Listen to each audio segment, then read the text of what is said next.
Nossa classe é Presbiterianismo Aplicado. Aqui no templo tem funcionado duas classes, revezando durante os semestres.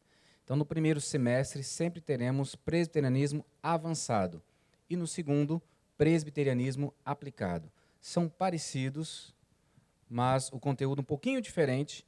O avançado, como o próprio nome diz, a gente aprofunda mais em alguns temas dentro do presbiterianismo. Mas os cursos se repetem, ok? Então, quem já fez o presbiterianismo aplicado vai ver muita coisa, 90% praticamente, do que já foi dado nessa classe desse curso, ok? Vamos fazer uma oração e a gente começa para entender aqui o que nós pretendemos nesse semestre. Pai, nós queremos te agradecer por esse dia, lindo dia que o Senhor nos deu, e agora estamos aqui em classe para começarmos nossa caminhada conhecendo melhor o presbiterianismo. Conduza o nosso coração de maneira que cresçamos, não apenas no conhecimento do presbiterianismo, mas especialmente na intimidade contigo e uns com os outros, para a proclamação do teu evangelho, transformação da nossa vida e glória ao teu santo nome. Nós oramos em nome de Jesus Cristo. Amém. Queridos, está aí o nosso objetivo geral. O que nós queremos? Com o nosso propósito de caminhada nesse semestre serão 13 aulas. Conhecer as doutrinas fundamentais do presbiterianismo, extraídas da Bíblia Sagrada para o pleno exercício da vida cristã, de maneira que isso nos ajude a conhecer melhor o Senhor, a ter mais comunhão, intimidade com Ele e também uns com os outros. Tá? Esse é o nosso objetivo geral. Dentro dos objetivos específicos, nós temos compreender os princípios bíblicos e teológicos da fé cristã reformada. Como presbiterianos, somos uma igreja reformada. Crer na revelação bíblica como regra de fé e prática para a nossa vida. Então, é a Bíblia que nos dá o caminho a seguir, roteiro, conduz a nossa vida. Regra de condução de vida é a Bíblia. Crescer na intimidade com o Deus Trino, Pai, Filho e Espírito Santo. Por isso, vamos refletir sobre quem é o Deus Pai, quem é o Deus Filho, quem é o Deus Espírito Santo, conforme a sua palavra, e isso nos leve a testemunhar, a apresentar essas verdades em obediência à missão de mostrar ao mundo quem é o nosso Deus, para que Ele receba glória, e a gente precisa do poder do Espírito Santo para isso. Então, esses são os nossos objetivos específicos. Nossas aulas estão aí. Queremos seguir nesse caminho aí, tá? Hoje, vamos pensar sobre o presbiterianismo no Brasil e no mundo, vamos entender como é que surge o presbiterianismo. No próximo domingo, a estrutura da igreja de Brasília, presbiteriana de Brasília, como que nós estamos estruturados, o organograma de como funciona, as áreas de trabalho dentro da igreja. Aí, começamos a estudar a partir da palavra de Deus, os símbolos de fé, a trindade ali, cada uma das pessoas da trindade em separado, sobre a criação, a queda do homem, plano da salvação, a garantia da salvação, a igreja de Cristo, e fechamos, se Deus assim permitir, estudando sobre os sacramentos. Esse é o nosso roteiro. Nosso material de estudos, acima de tudo, Bíblia Sagrada. Vamos mergulhar na Bíblia Sagrada, estudar aquilo que Deus nos ensina.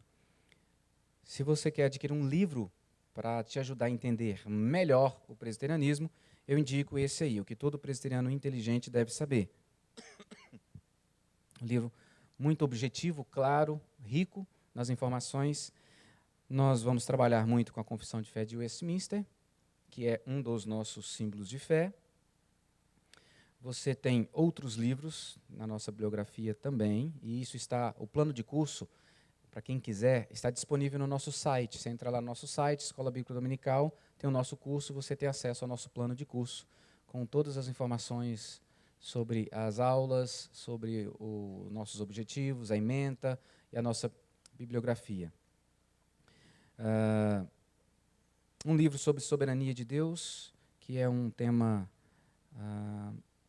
que ele é posso dizer que é o tema que conduz a todos os outros dentro da Igreja Presbiteriana, dentro da Igreja Presbiteriana, no Brasil e fora do Brasil, é a soberania de Deus. Então, um livro muito bom é esse do pastor A.W. Pink. E sobre história da nossa igreja, você tem um excelente livro do pastor Alderi, que é o historiador oficial da Igreja Presbiteriana do Brasil, Os Pioneiros Presbiterianos do Brasil, de 1859 a 1900, onde ele traz a história, o registro de como chegou o primeiro missionário, como que o presbiterianismo surgiu e cresceu dentro do Brasil. E os professores da classe? Ei-los aí. Eu, nosso querido irmão Júnior e o Jonatas. Cadê o Jonatas? Eu o vi entrando aqui, mas acho que ele já saiu, né? Está correndo, porque ele também caminha junto com a direção da escola dominical. Então, preciso atualizar essa foto aqui, né? Que eu não uso mais óculos, estou usando lente aqui, tem que trocar essa foto aqui. Muito bem, queridos. Presbiterianismo aplicado. Presbiterianismo no mundo e no Brasil. Aquele que viu Deus e compreendeu o que viu, nada viu. Aquele que viu Deus e compreendeu o que viu, nada viu. Quem diz isso é Máximo, confessor, na epístola de Dionísio. Nós não temos uma mente capaz de compreender quem Deus é. O que nós sabemos e conhecemos de Deus é o que Ele mesmo apresenta a nós, aquilo que Ele revela a nós na sua Escritura Sagrada, no registro bíblico. Então, conhecer Deus é algo que eu e você passaremos, e eu digo eu e você que crê em Jesus como Senhor e Salvador, passaremos a eternidade buscando conhecer. Abra sua Bíblia em João. Como eu disse, nós vamos usar bastante a Bíblia. E vamos, assim, fundamentar aquilo que cremos e como vivemos. João, capítulo 17, verso 3.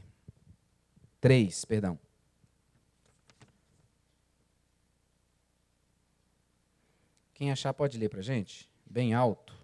E a vida eterna é esta, que conheçam a ti, único Deus verdadeiro, e a Jesus Cristo, a quem enviaste. Segundo João, o que é a vida eterna? Nesse verso. A vida eterna é o quê? Conhecer a Deus como o único Deus verdadeiro e a Jesus Cristo a quem enviaste. Então, a vida eterna é conhecer Deus.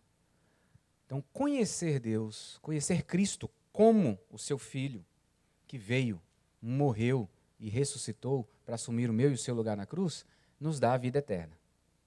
Essa é uma informação que o texto está dando para a gente. Mas a outra informação que o texto está dando é: conhecer Deus é por toda a eternidade. Por toda a eternidade nós vamos buscar conhecer o Senhor.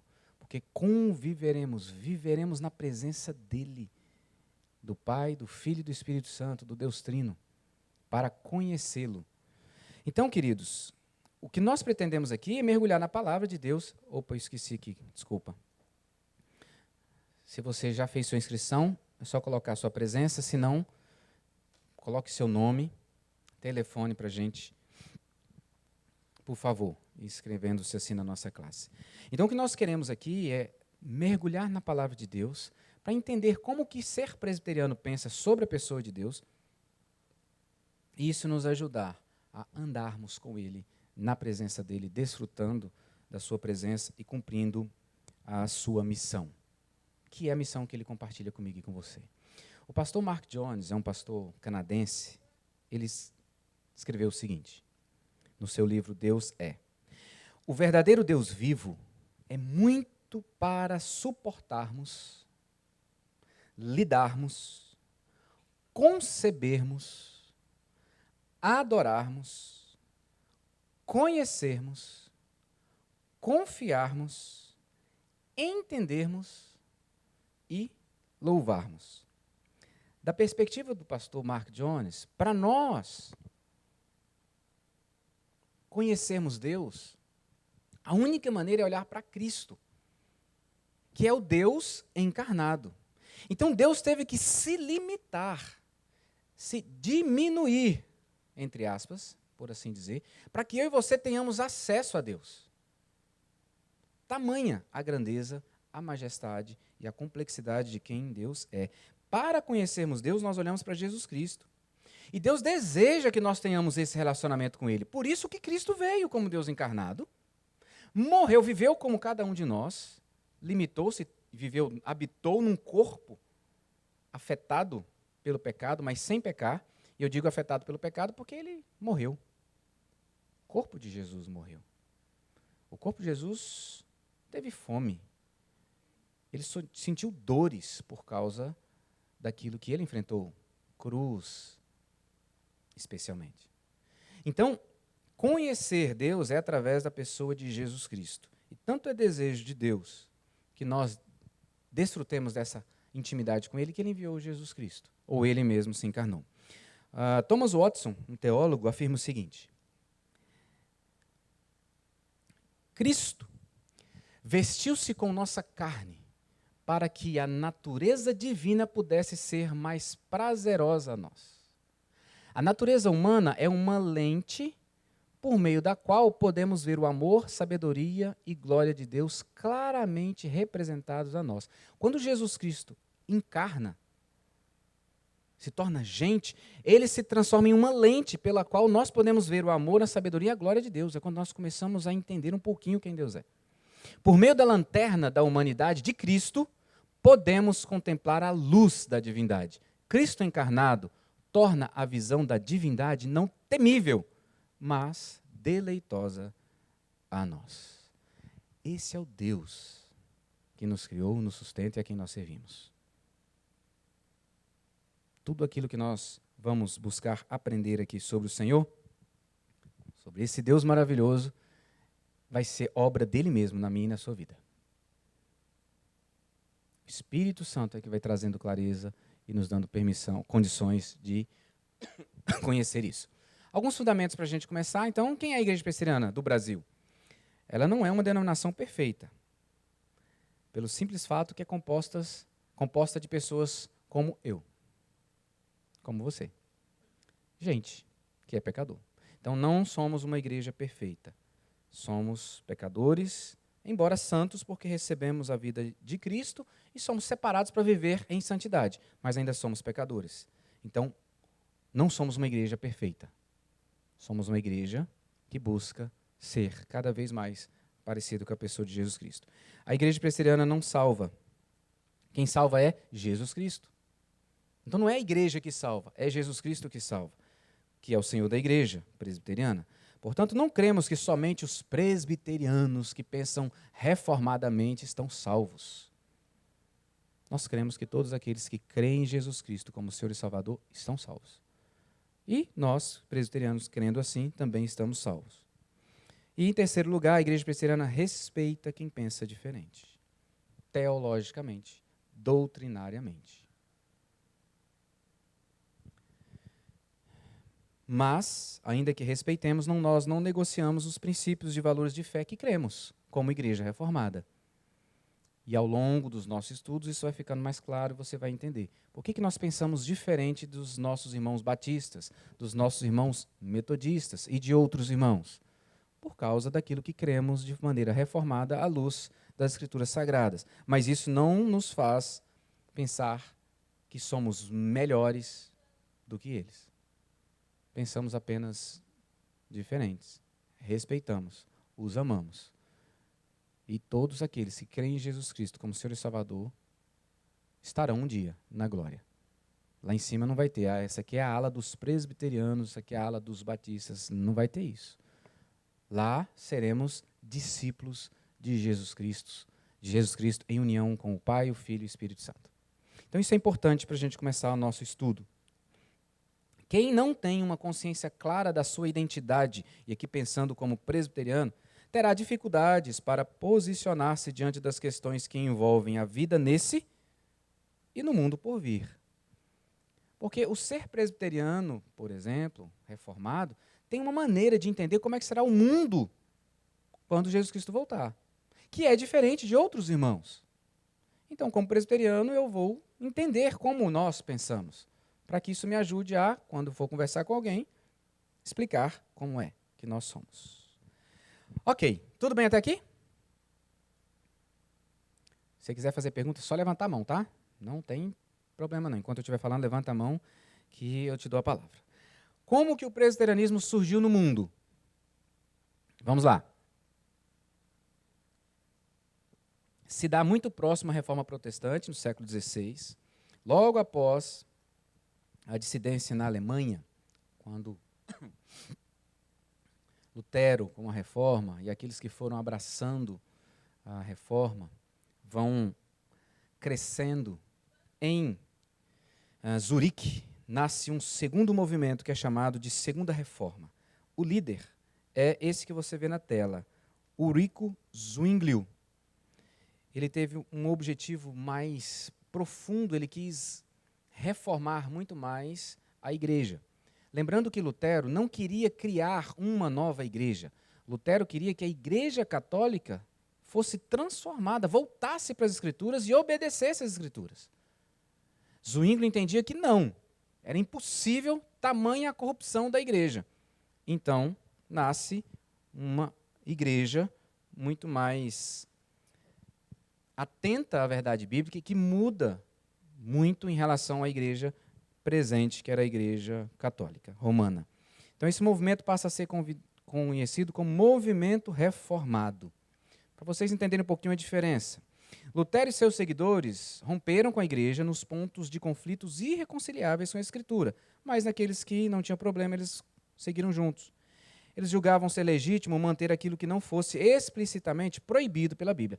Não é proibido? Então, pode ter. Zwinglio e seus seguidores pensavam um pouquinho diferente. Primeiro, eles pensavam que era importante uma ruptura mais profunda com o catolicismo à luz das divergências claras nas Escrituras, e eles julgavam que só deviam abraçar aquilo que fosse claramente preconizado nas Escrituras. Então, Lutero e seus seguidores diziam o seguinte: não, a Bíblia não proíbe claramente isso aqui, então a gente pode fazer. Zwinglio falava assim: não, nós só vamos fazer o que ela diz que é para fazer. Eu não vou fazer o que ela não proíbe, eu vou fazer o que ela diz que é para eu fazer. Então, assim começa, para vocês entenderem um pouquinho a diferença. E aí, queridos, com a morte de Zwinglio, o movimento reformado já está crescendo, tem um novo líder, que é aquele que você já conhece, João Calvino. Esse aí na sua tela. Em 1533, Calvino tem uma experiência de conversão à fé evangélica. Até então, ele era um católico romano. Ele é perseguido por causa das suas convicções de fé, sai de Paris, vai então para a Suíça, começa a escrever a sua primeira obra e grande obra magna, que é As Institutas da Religião Cristã, ou simplesmente chamada de Institutas, publicada pela primeira vez em 1536, considerada por muitos como a primeira grande teologia sistemática. São 4 volumes, onde ele escreve sobre Deus, sobre o ser humano, sobre pecado, sobre estrutura de funcionamento da igreja, sobre culto. Todo tema que você pensar, Calvino traz nas suas Institutas. De inédito, ele só traz 2 temas, porque muito do que ele escreve ele traz de outros, como de Agostinho, por exemplo, que era um dos pais da igreja. 2 temas apenas ele traz como algo inédito ainda, até então não tinha sido produzido, que é o tríplice ofício de Cristo, Cristo como sacerdote, profeta e rei. Ninguém tinha falado sobre isso ainda, e é Calvino que traz, o primeiro que traz esse tema, e foi importantíssimo, é importantíssimo até hoje para nós.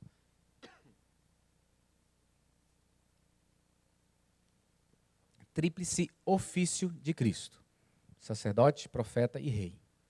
Quando a gente for estudar sobre Deus Filho, provavelmente nós vamos tratar sobre isso.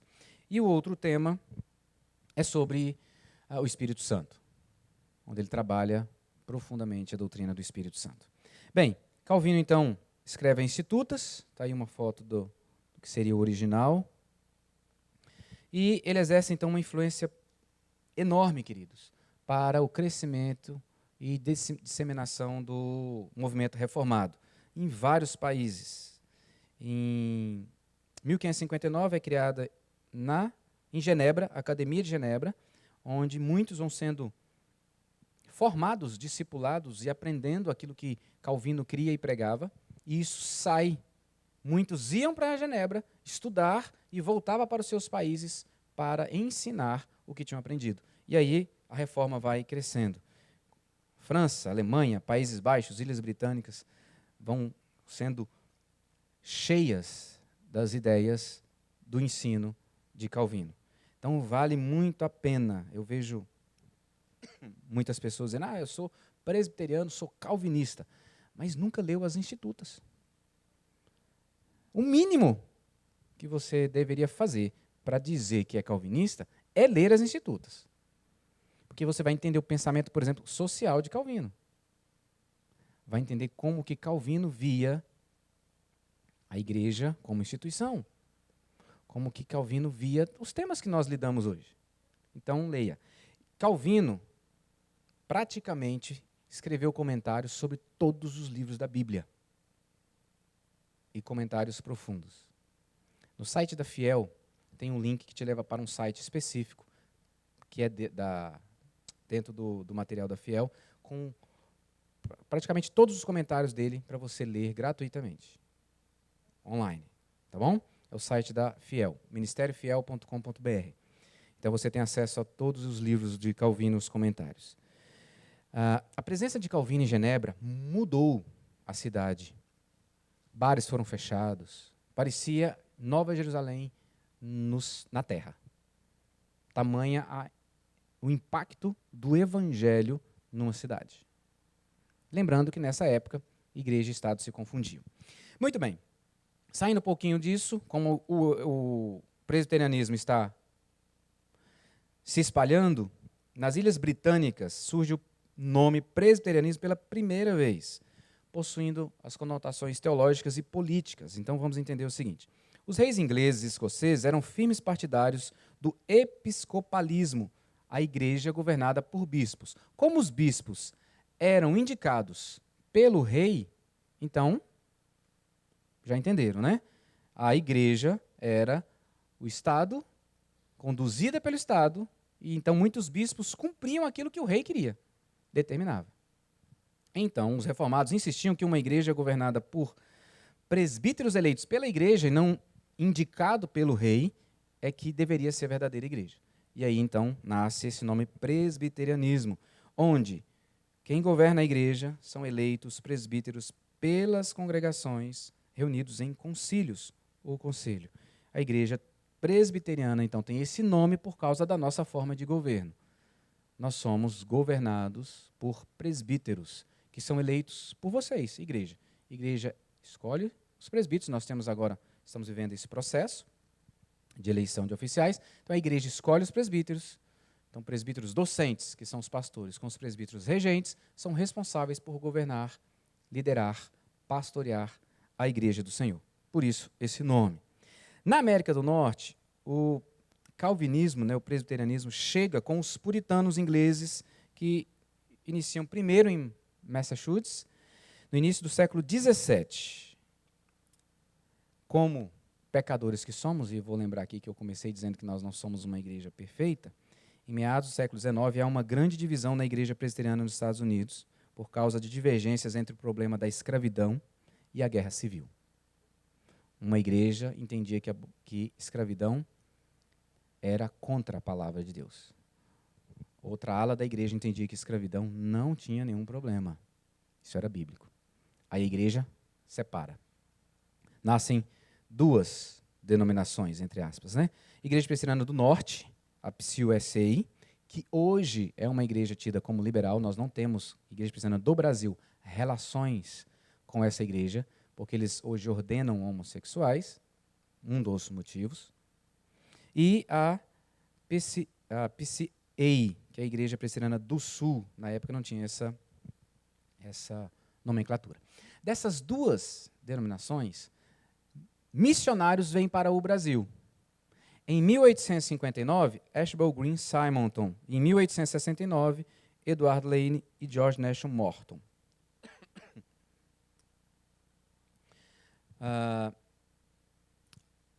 Antes de chegar aqui, ela chegou, aliás, quase paralelo a chegar aqui, ela chega no México. A Igreja Presbiteriana no Brasil, a Igreja Presbiteriana é muito grande no México. Só uma informação para vocês. Lá, eles têm em torno de 6.000 templos. No Brasil, nós temos hoje mais de 5.000 igrejas. Em torno de 800.000 pessoas que se declaram crentes presbiterianos. Nós, então, nascemos como presbiterianos em 1859. Mas antes disso, houve tentativa de trazer para o Brasil a fé reformada ou o calvinismo. Em 1555, lembrando que a reforma se deu em 1517, tá?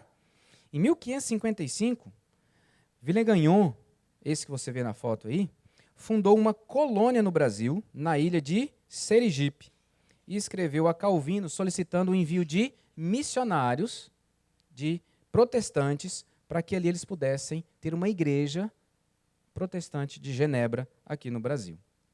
Então, Calvino mandou um grupo de evangélicos sob liderança de 2 pastores, Pierre Retier e Guillaume Chartier. Mas em março, embora em março de 1557 tenha acontecido a primeira ceia no Brasil, 1557, houve um conflito. E por causa do conflito, eles são expulsos do Brasil e o trabalho é encerrado. Em 1624, holandeses chegam a Salvador, vão para Recife e Olinda. Em 1630, eles já têm 22 igrejas e congregações. Mas em 1654, 24 anos depois, são expulsos novamente do Brasil. As portas ficam fechadas, então, até o século XIX, quando é firmado um tratado de comércio e navegação entre Portugal e Inglaterra, permitindo a tolerância religiosa para imigrantes protestantes. Então, eles começam a vir para o Brasil. E em 1859, então, chega Archibald Green Simonton. Ele vem como missionário, depois que ele é impactado pelo sermão de um pastor, Rod, que tem um livro de teologia sistemática dessa grossura assim, que é muito usado nos seminários presbiterianos. Então, esse pastor está pregando a palavra na igreja. Simonton, impactado, ele tinha 22 anos, e ele diz, eu quero ser missionário. Então, ele vai se preparar durante 4 anos, e com 26 anos, dia 12 de agosto de 1859, ele chega ao Brasil. E ele tinha um desejo. Simonton queria pregar o evangelho na nossa língua. Então, por 8 meses, ele aprende o português para, então, pregar o evangelho e, assim, nascer a igreja presbiteriana no Brasil. De lá para cá, muita coisa aconteceu.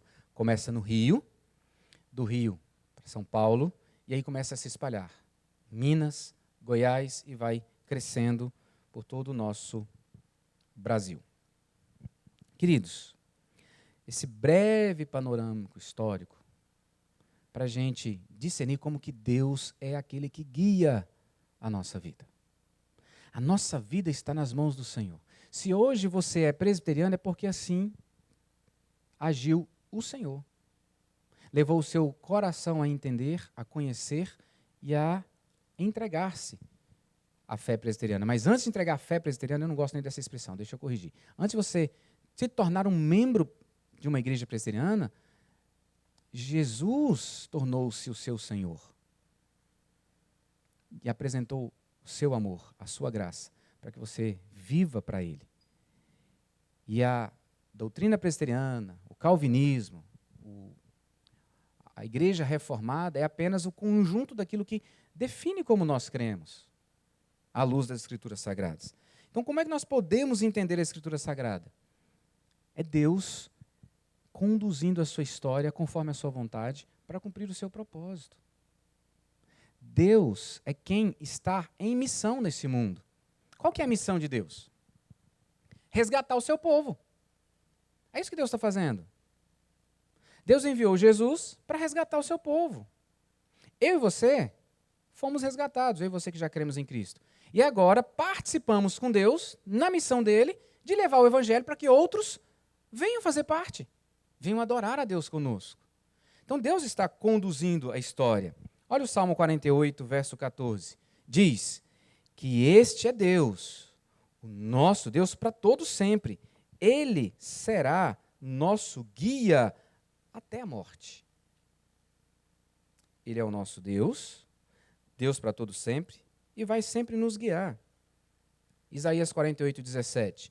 Assim diz o Senhor, o teu Redentor, o Santo de Israel, eu sou o Senhor, que te ensina o que é útil e te guia pelo caminho em que deves andar. O Senhor é o nosso Deus. Abra sua Bíblia, por favor, em Isaías 41. Isaías 41.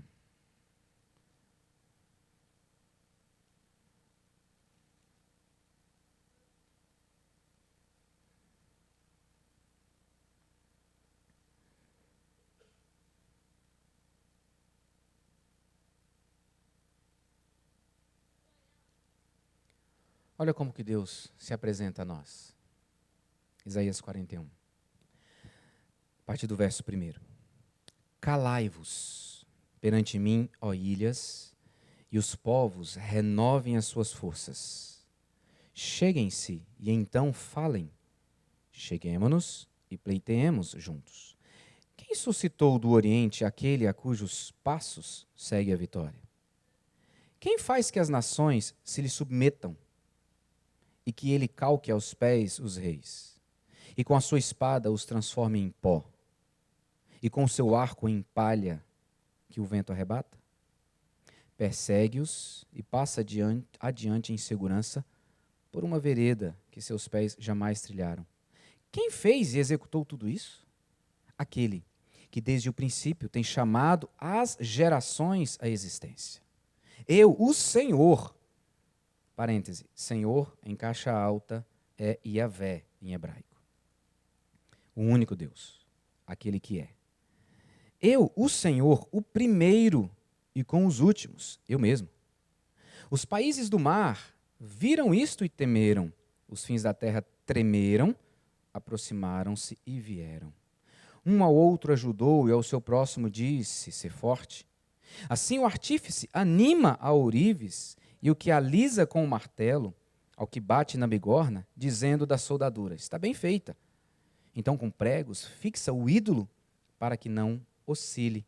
Mas tu, ó Israel, servo meu, tu Jacó, a quem elegi, descendente de Abraão, meu amigo, tu a quem tomei das extremidades da terra e chamei dos seus cantos mais remotos, e a quem disse, tu és o meu servo, eu te escolhi e não te rejeitei. Não temas, porque eu sou contigo. Não te assombres, porque eu sou o teu Deus. Eu te fortaleço e te ajudo e te sustento com a minha destra fiel. Eis que envergonhados e confundidos serão todos os que estão indignados contra ti. Serão reduzidos a nada os que contendem contigo perecerão. Aos que pelejam contra ti, buscá-los-ás, porém não os acharás. Serão reduzidos a nada e a coisa de nenhum valor os que fazem guerra contra ti, porque eu, o Senhor teu Deus, te tomo pela tua mão direita e te digo, não temas, que eu te ajudo. Não temas, ó vermezinho de Jacó, povozinho de Israel, eu te ajudo, diz o Senhor. E o teu Redentor é o Santo de Israel. É uma palavra, você viu aqui no verso de número 4, para Jacó, para Israel e para Jacó.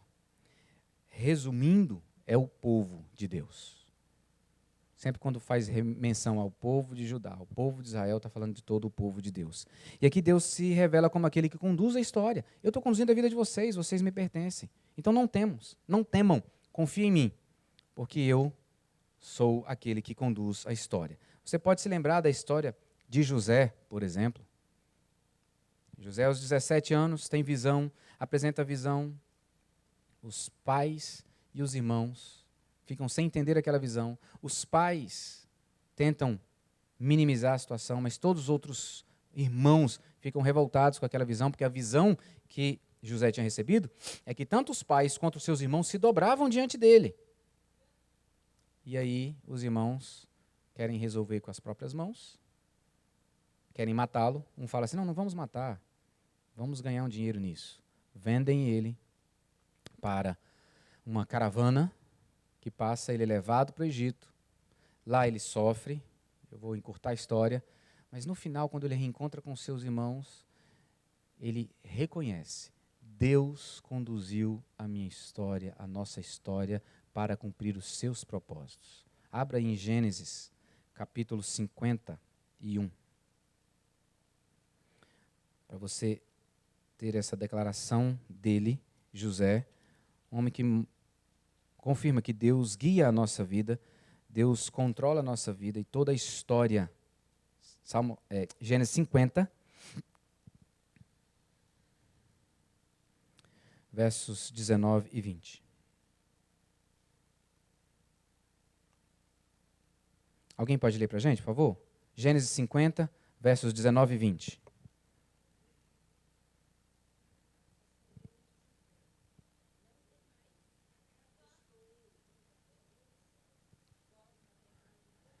Espera um pouquinho, minha irmã Zilda. Deixa eu levar o... Obrigado, meu irmão. Deixa eu levar o microfone para você. Para ficar mais fácil, mas tá bom. Respondeu-lhes José, não temais, acaso estou eu em lugar de Deus? Vós, na verdade, intentaste o mal contra mim, porém Deus o tornou em bem, para fazer, como vedes agora, que se conserve muita gente em vida. Não temais, pois, eu vos sustentarei, a vós outros e a vossos filhos. Assim os consolou e lhes falou ao coração. Obrigado, minha irmã. Veja, o que está na mente e no coração de José? Como é que José entende? Verso 19. Quem é José? Ele não é Deus. Nem o que ele faz é algo divino. Acaso estou eu em lugar de Deus? Eu não sou Deus, mas existe um Deus. Verso 20.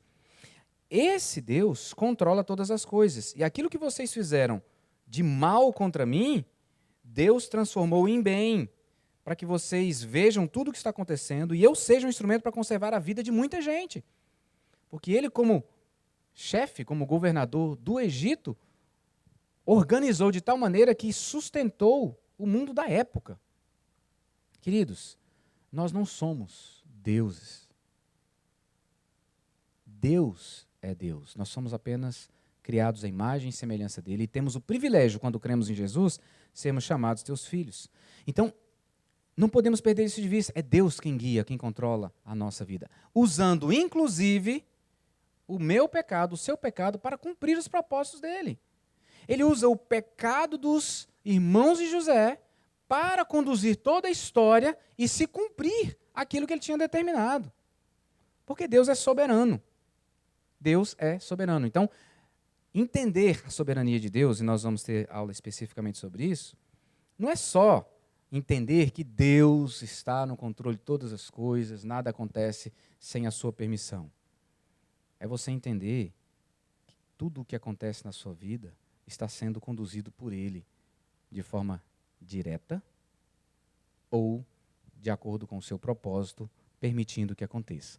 Deus não é a origem do mal nem do pecado, mas Ele usa o mal e o pecado conforme a sua vontade, de acordo com o seu desejo, conforme o seu plano. Ele usou o pecado do ser humano para levar Jesus para a cruz. Jesus foi morto por causa do pecado do ser humano, para libertar o ser humano do seu pecado. Como é que eu vou ser levado para o céu para morar com Deus? Ele vai usar a realidade do mundo caído. Ou eu vou ter uma doença, ou eu vou sofrer um acidente. Mas é parte do plano dele de me levar para ele. Eu não sei quando, e nem estou com pressa. Mas é a realidade. Então, quando eu entendo o Deus soberano, isso traz paz para o meu coração, me ajuda a viver nesse mundo. Porque eu sei que um dia eu vou morrer. Se Jesus Cristo não voltar antes, eu vou morrer. Então, quando chegar a hora, eu sei que isso é parte do plano de Deus de me levar para junto dele. E eu vou ficar livre do pecado aqui. E eternamente lá. Mas enquanto estamos aqui, enfrentamos pecado. Então, precisamos de crer e confiar que Deus está guiando a nossa vida. Olha só Mateus 2,6. E tu, Belém, terra de Judá, não és de modo algum a menor entre as principais de Judá, porque de ti sairá o guia que há de apacentar o meu povo Israel. Ele está falando de quem? Jesus. Se Jesus é o nosso guia, Jesus é aquele para quem nós temos que olhar. Jesus é aquele em quem nós temos que segurar na mão e seguir. Porque, como eu falei no início, Jesus é a revelação de Deus. Se eu quero conhecer Deus, eu olho para quem Jesus é. Nem sereis chamados guias, porque um só é vosso guia. Quem? Jesus Cristo. Jesus Cristo. Bem, Deus é quem guia a nossa vida, Deus é quem guiou-nos para sermos presbiterianos. Para você conhecer mais sobre a Igreja Presbiteriana do Brasil, você pode entrar no site que está aí na tela, www.ipb.org.br, para você conhecer um pouco mais da história, um pouco mais da estrutura, um pouco mais do que a Igreja Presbiteriana do Brasil está fazendo. Por exemplo, uma informação que eu entendo como muito relevante para nós. A Igreja Presbiteriana do Brasil, ela é mantida pelos dízimos das igrejas presbiterianas.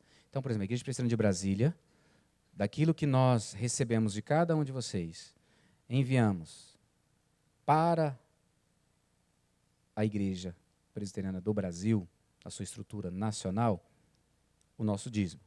E todas as igrejas fazem isso.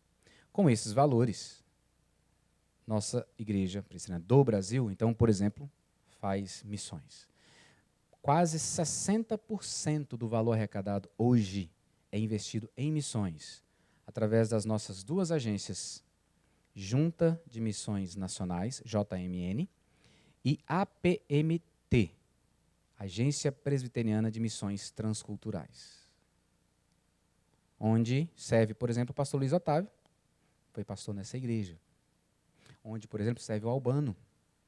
Albano é um pastor que está no Iraque, experimentando, vendo Deus realizar um avivamento no Iraque, salvando gente. E ele está lá, sendo perseguido, expulso de vez em quando, mas está lá. É nosso desejo como igreja trazê-lo aqui o ano que vem na nossa conferência missionária.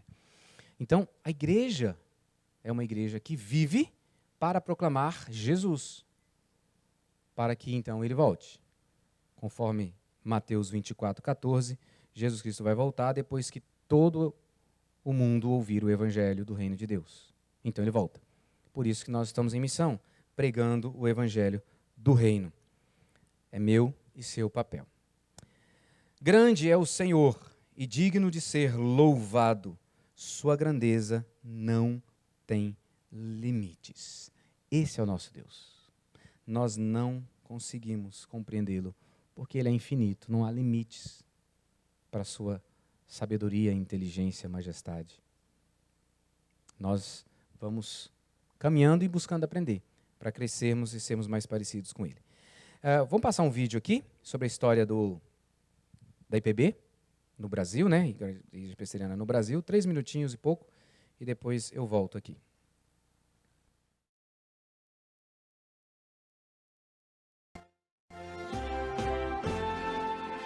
O surgimento do presbiterianismo no Brasil se deu através do americano Ashbel Green Simonton. Após sua conversão aos 22 anos, no mesmo ano ele ingressou no seminário de Princeton. 2 meses após sua ordenação, Simonton escolhe o Brasil como campo missionário, sendo então enviado pela Igreja Presbiteriana dos Estados Unidos. Após 40 dias de navegação, Simonton chega ao Rio de Janeiro, no dia 12 de agosto de 1859. Seu grande desejo era pregar o evangelho em português, já que até então só se pregava em inglês ou latim. Devido ao seu esforço e contando com o auxílio de famílias brasileiras, o missionário aprende nossa língua em apenas 8 meses. Em 22 de abril de 1860, surgem os primeiros frutos do trabalho. Neste dia, foi fundada a primeira IPB no Brasil, a Igreja Presbiteriana do Rio de Janeiro, sendo recebidos seus 2 primeiros membros, Henry Milford e Camilo Cardoso de Jesus, por batismo e profissão de fé. Em 1865, surge o primeiro presbitério, que é a reunião de algumas igrejas presbiterianas. Neste mesmo ano, o ex-padre José Manuel da Conceição é ordenado pastor e se torna o primeiro pastor evangélico brasileiro. Ele realizou grande trabalho de evangelização itinerante nos estados de São Paulo, Rio e Minas Gerais.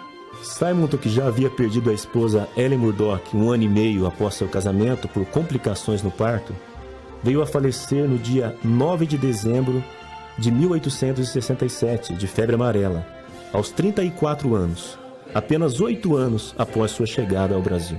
Mesmo num curto período, seu ministério foi extremamente abençoado. Seu cunhado, o pastor Alexander Blackford, continuou com o trabalho evangelístico, principalmente no estado de São Paulo. Em 1869, chegam os primeiros missionários da Igreja do Sul dos Estados Unidos, George Morton e Edward Lane, que se estabelecem em Campinas. Neste período, houve a consolidação do presbiterianismo na região. Em setembro de 1888, é fundado o primeiro sínodo da IPB, que é a reunião de alguns presbitérios. Neste mesmo ano, o Seminário Presbiteriano, que já havia sido criado no Rio de Janeiro e depois transferido para São Paulo, é novamente transferido, desta vez para Campinas, onde permanece até hoje. Em 1911, a Igreja Presbiteriana envia seu primeiro missionário ao exterior, o reverendo João da Mota, a Portugal. Hoje a igreja conta com mais de 5.000 igrejas espalhadas pelo Brasil, mais de 5.000 congregações, mais de 3.000 pontos de pregação, mais de 8.000 pastores, mais de 25.000 presbíteros, mais de 33.000 diáconos e mais de 1 milhão de membros. Você viu que o vídeo é de 2 anos atrás, tá? Porque o vídeo desse ano, inclusive já passei aqui na igreja, não traz informação sobre a história. E eu queria que você tivesse, então, contato com a história, esse resumo, para mim um resumo muito bem feito da história do presbiterianismo no Brasil. Queridos, ser presbiteriano não é ser melhor nem pior que ninguém. É desejar andar segundo a vontade de Deus revelada na Escritura Sagrada. Abra sua Bíblia, por favor, para eu concluir e abrir para algumas perguntas. Salmo 102.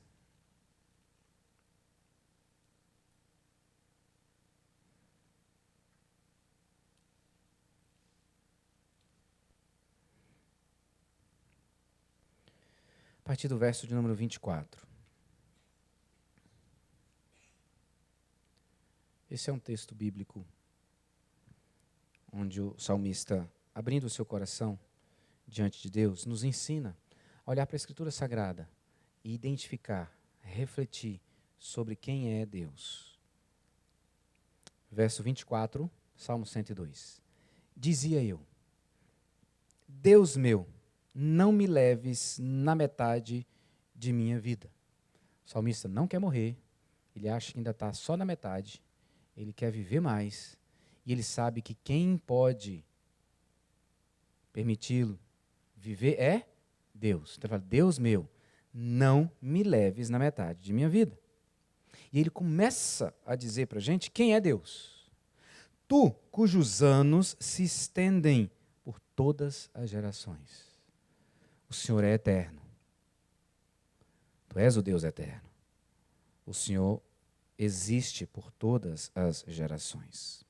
Em tempos remotos, lançaste os fundamentos da terra, e os céus são obras das tuas mãos. Tu és o Criador. O Senhor criou todas as coisas. Há muito tempo atrás, que eu não sei quando, o Senhor lançou o fundamento da terra, o Senhor criou a terra, o Senhor criou todas as coisas. Eles perecerão, mas tu permaneces. As coisas vão acabar, mas o Senhor não. Deus é imutável. Todos eles envelhecerão como uma veste, como roupa os mudarás, e serão mudados. Tu, porém, és sempre o mesmo. Deus é imutável, Deus não muda. A sua essência é sempre a mesma. Os teus anos, verso 27, parte B, jamais terão fim. Deus é infinito. E quanto mais ele vai pensando sobre quem é esse Deus, mais o seu coração vai ficando cheio, queridos. Como deve ser o meu e o seu. Isso traz segurança para ele. Olha como ele, então, afirma no verso 28 a sua confiança e segurança em Deus. Os filhos dos teus servos habitarão seguros, e diante de ti se estabelecerá a sua descendência. Aquele que te serve tem certeza de que estará seguro, e os seus filhos estarão seguros, e uma longeva descendência será estabelecida por causa de quem é esse Deus. Quando você lê a Escritura, procure identificar como que Deus se revela para você. Aqui ele é o Deus eterno, o Deus criador, o Deus dono da minha vida, o Deus que não muda, o Deus que não tem fim, o Deus que é a minha segurança, o Deus que cuida de mim e da minha descendência. Eu fiz menção hoje no culto, nós estamos lendo Ezequiel, e o capítulo 16 de Ezequiel, lido ontem, é um capítulo difícil. Na verdade, Ezequiel é um livro bem difícil para a gente ler, porque ele não usa meias palavras para falar do nosso pecado. De como nós somos rebeldes, arrogantes, soberbos, e achamos que não precisamos de Deus, nos tornando o nosso próprio Deus. Então, Ezequiel é muito duro para falar sobre isso. E o capítulo 16, quando ele fala sobre a infidelidade de Jerusalém, a analogia que ele faz é de uma prostituta. Quando ele fala sobre Jerusalém, a cidade de Jerusalém, ele está falando do povo de Deus. Então ele fala assim, olha, vocês agem como uma prostituta.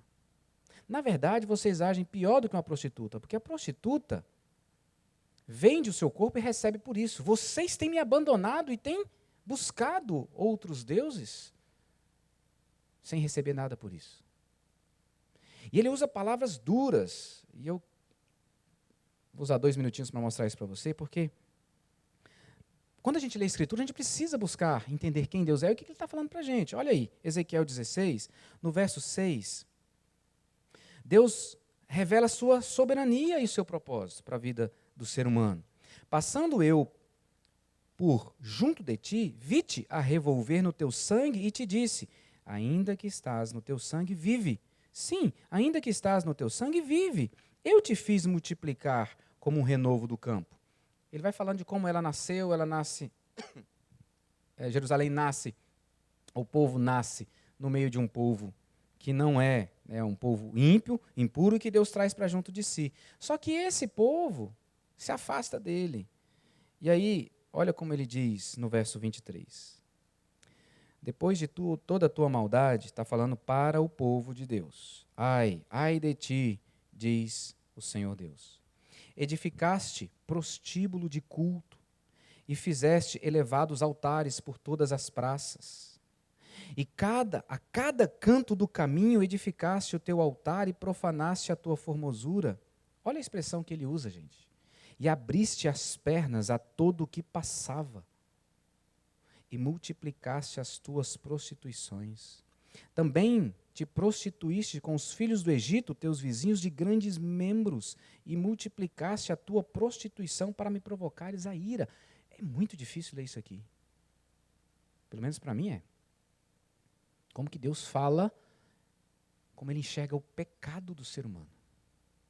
Quando eu abandono Deus e sigo outros deuses, ele diz, você é como uma prostituta, que não pode ver um homem passando que está abrindo as pernas. Você procura os egípcios porque eles têm membros maiores. Como que é diante de Deus o meu e o seu pecado? Então, pecado, que hoje numa cultura relativizada é visto assim, uma falha, um probleminha, Deus me perdoa. Queridos, pecado é isso aqui diante de Deus. Não é uma besteirinha. Todo e qualquer pecado, meu e seu, pequeno ou grande diante da nossa definição, é isso aqui, ó, para Deus. Não mudou. É o mesmo Deus. Nós vimos lá em Salmo 102 que ele não muda, que ele é o mesmo Deus.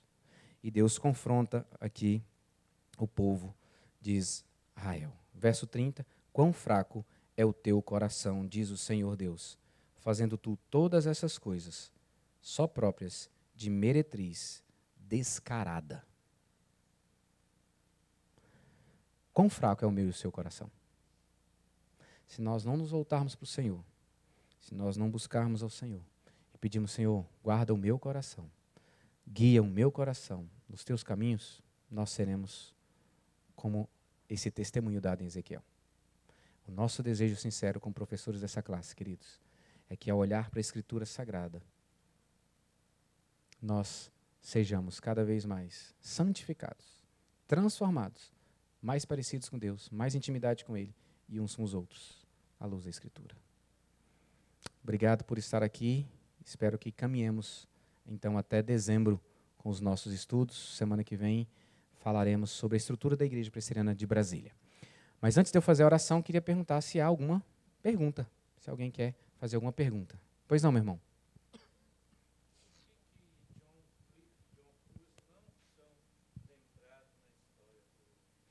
Por que John Wycliffe e John Huss não é lembrado da igreja, na história do presbiterianismo? Porque eles são antes da reforma, a mesma coisa. John Huss é antes de Lutero, né?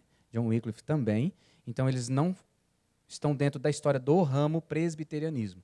Eles fazem parte da reforma, na verdade, pré-reforma, mas não fazem parte da história. Da história do presbiterianismo é quando ele nasce e aqueles que foram seguindo dentro da igreja presbiteriana, a igreja presbiteriana como igreja instituída, né? Então você tem aí geralmente é a partir de Zwinglio que aí vai crescendo e aí você tem vários outros na história, tá? Então é por isso que ele não é citado na história do presbiterianismo, apenas da reforma. Alguma outra pergunta? Sim, Romeu. Sim.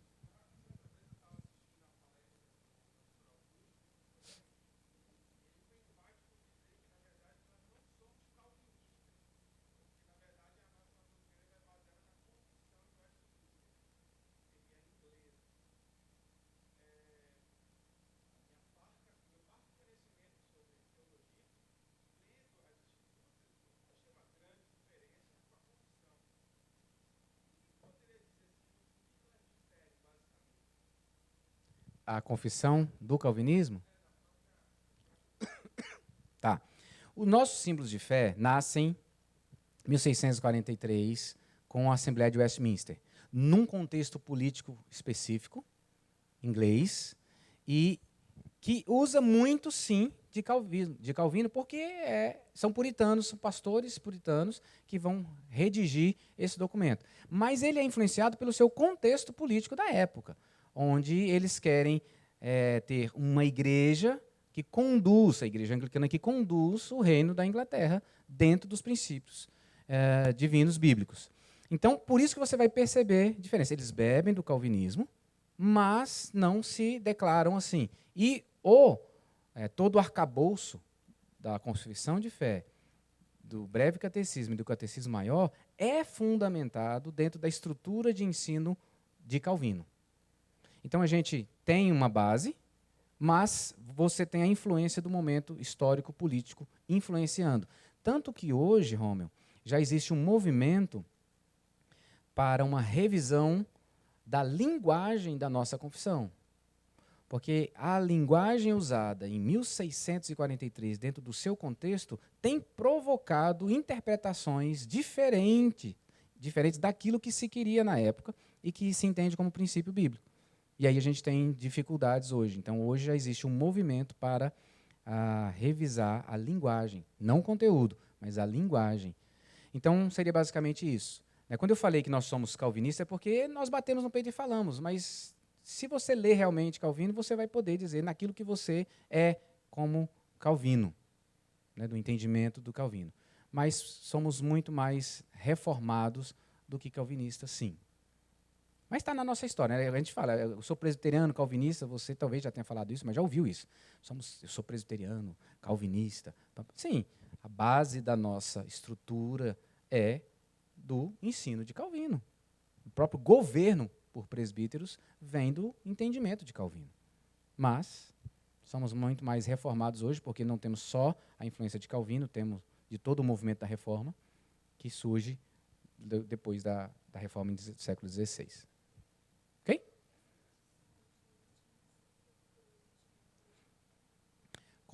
A pergunta da irmã é se a confissão de fé de Westminster é que deu origem à igreja anglicana. Não. Ela faz parte da estruturação da igreja anglicana, mas ela vem antes. Sim, sim. Ok? Podemos orar? Ou tem mais pergunta? Eu falei ok porque ninguém levantou a mão mais, mas...